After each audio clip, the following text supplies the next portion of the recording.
Assalamualaikum geng, kembali lagi bersama Dwi Hat Live. Kali ini kita akan DIY pasang rel timbul sliding, kodenya SD380. Nah ini jadi kalau kita beli untuk pemasangan 2 pintu lemari itu dibutuhkan 2 pasang, berarti ya 2 pasang roda dan 4 rel, jadi atau 2 pasang rel. Ini kita buka, jadi dapatnya bagian rodanya, bagian pengaitnya sama stopper. Nah yang ini rodanya dan pengait di atasnya ini saya beli berarti 4 set ya, karena setiap lemari itu membutuhkan 2 set, 2 roda, 2 pengait di atas.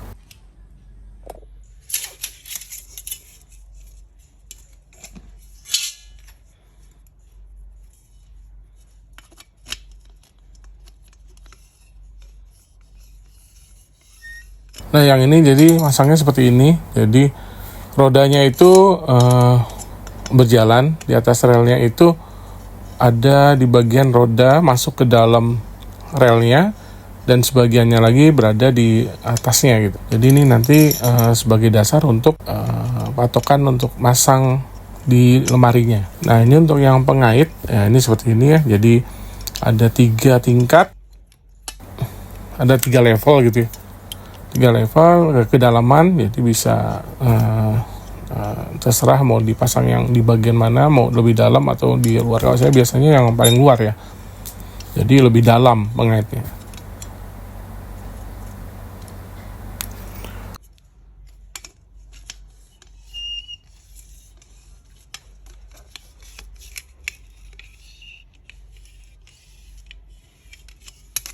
Oke, ini relnya jadi beli 4 ya. Ini kebetulan yang project kemarin itu lemari floating lemari itu butuh 2 pintu ya. Jadi lebar dalamnya itu 964 mm.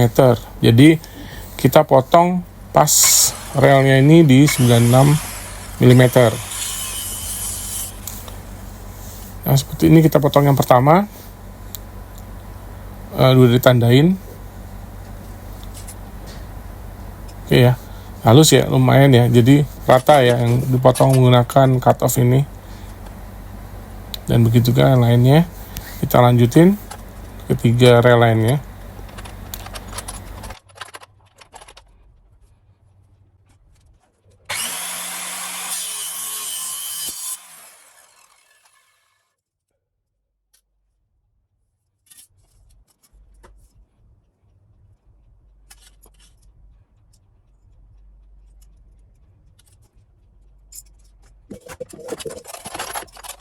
Nah ini karena ini ya cahayanya kurang terang, jadi saya butuh bantuan senter biar garisnya itu yang mau dipotong tuh kelihatan, yang saya tandain pakai pensil.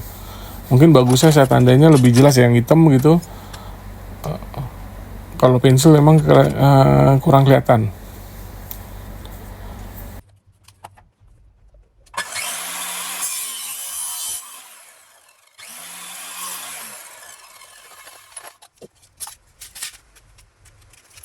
Ya berikutnya ini kita saya bolongin, saya tandain dengan punch ya, hole punch ini, atau apa ini, marker ya, mark punch gitu.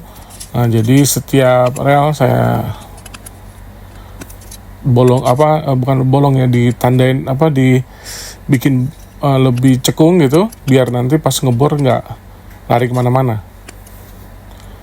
Nah, kalau ini kira-kira aja jaraknya, saya nggak nentukan tiap berapa senti gitu atau berapa mili ya. Jadi ini kira-kira aja dibutuhkan sekitar 5 sampai 6 dalam tiap rel. 5-6 lubang untuk skrup ya. Nah kemudian ini kita bor sesuai dengan yang sudah kita tandain tadi sebelumnya, udah kita punch. Nah ini jadi lebih mudah ya, nggak lari-lari. Apalagi kan aluminium ini licin.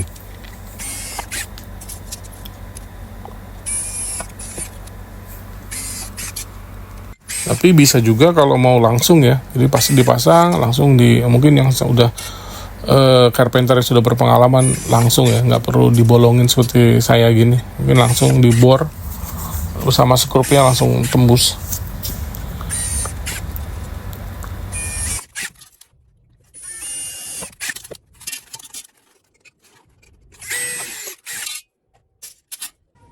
Nah, sekarang kita pasang rel itu di lemari. Jadi untuk rel dalamnya itu sesuai dengan rak tengah itu ya.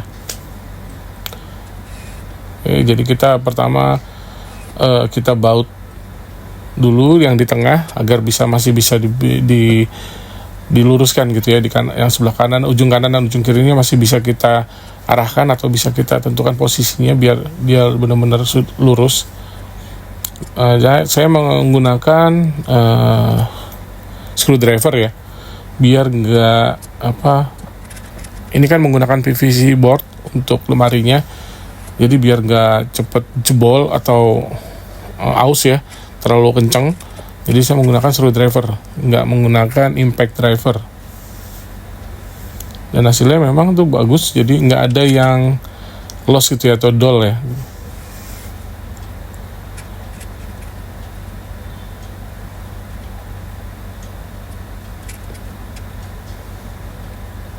Saya menggunakan skrupnya sekitar 1 cm sampai 1,2 cm ya, yang panjangnya segitu.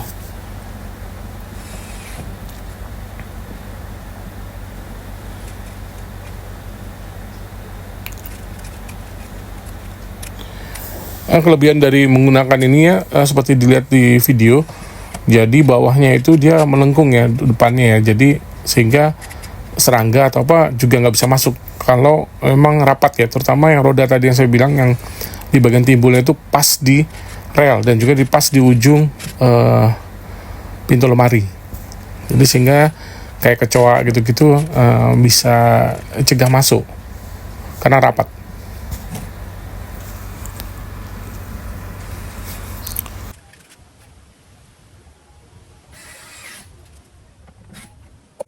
Nah, ini berikutnya saya sudah menyiapkan mal-malan ya, atau jig ya, untuk melubangi untuk melubangi roda atau yang ujungnya. Nah, jadi ini mudah aja bikinnya, mal-malnya ini, yang penting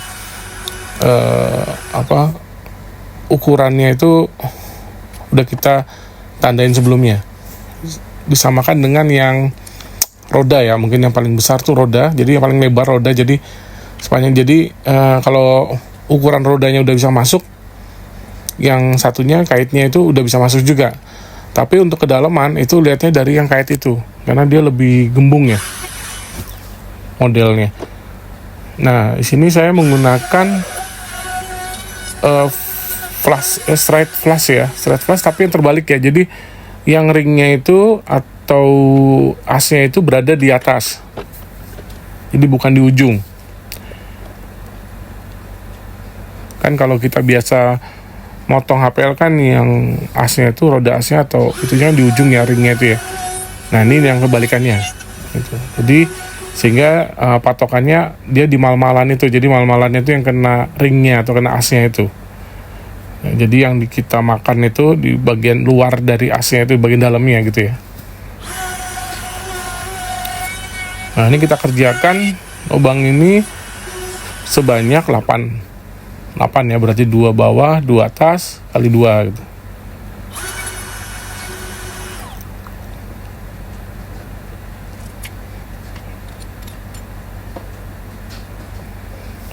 Kalau untuk DIY seperti saya ya, saya butuh banget jig yang seperti ini ya, atau mal-malan ya, karena tangan ini masih belum profesional gitu. Udah pasti gitu, jarang-jarang bikin kayak gini juga, kerjanya juga Sabtu Minggu aja. Jadi ini butuh banget biar rapi ya, biar juga sama ukurannya semua, lebar panjangnya, juga kedalamannya, nggak tembus. Masih amatir ya, masih kayak gini ya, amatir kayak saya masih butuh seperti gini biar lebih rapi. tangan masih belum bisa mengendalikan trimmer atau router dengan baik.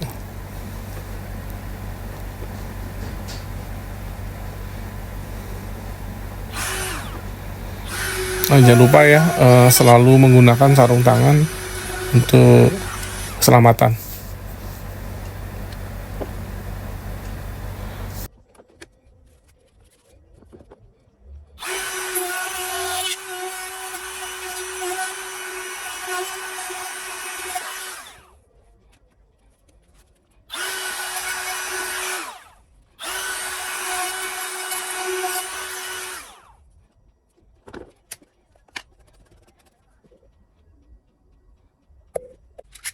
Nah, sekarang kita saatnya untuk masang ya di bagian rodanya.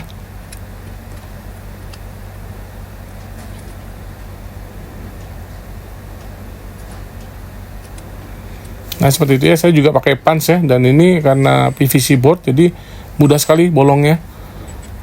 Jadi ini agar saat penyekrupan nggak sama juga tidak melenceng kemana-mana. Menggunakan self center drill gitu ya, bornya untuk di tengah langsung otomatis tengah gitu. Biasanya digunakan untuk engsel pintu gitu, pintu kamar, biar cepat kerjanya. Seperti saya bilang tadi, kalau DIY ya seperti saya ini yang amatir, tentunya banyak butuh jig ya, yang alat bantu gitu. Karena kalau enggak ya susah juga bikinnya. Kecuali yang udah memang carpenter ya, tukang kayu ya, tukang perabot atau interior ya. Nah, kalau dipikir-pikir bikin gini lebih mahal di belanja tools ya. Di toolsnya bisa lebih mahal daripada yang kita bikin gitu, itu otomatis. Cuman kan pemakaiannya nggak sekali ya, bisa berkali-kali dan jangka panjang. Saya kalau beli ini tools dan jig itu memang jig itu ya seefisien mungkin. Kalau nggak benar-benar dipakai ya, meskipun banyak juga jig atau tools yang nggak kepake ya, pasti lihat ya ternyata nggak butuh banget gitu, atau cuma sekali aja gitu, atau ya memang nggak sesuai ekspektasi. Itu yang paling sering. Dan yang lebih ini kadang-kadang udah kita bikin atau kita buat jig gitu ya, atau kita beli, ternyata ada yang lebih bagus gitu, lebih praktis gitu. Begitu juga power tools, kadang kita beli yang pakai kabel kan, begitu ngeliat kok enak yang cordless gitu ya, bisa digunakan di mana aja gitu, ruangan, di garasi gitu, nggak tergantung kabel gitu. Cuman ya itu ya, karena banyak merek ya yang ada di Indonesia, jadi kita harus benar-benar ngelihat mana yang environment itu besar gitu. Jadi dengan satu merek itu, karena jenisnya satu baterai ya, terutama bukan yang LXT ya, itu memang kita perlu apakah banyak gitu tools di situ yang bisa kita beli kemudian hari gitu. Kalau enggak ya paling LXT. Saya udah lumayan nih ngumpulkan yang LXT, udah sampai 6 baterai, dan peralatannya juga udah lumayan gitu. Emang LXT ini bagus ya, cuman ya itu rata-rata kalau yang mereknya global bagus itu rata-rata dia punya sendiri ya.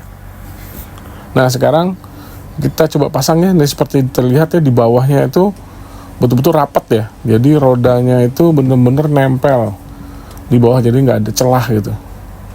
Nah, di atas kita tinggal pakai pengait atau pengaman ya. Pengaman tinggal diceklekin ke atas sesuai dengan rel yang sama.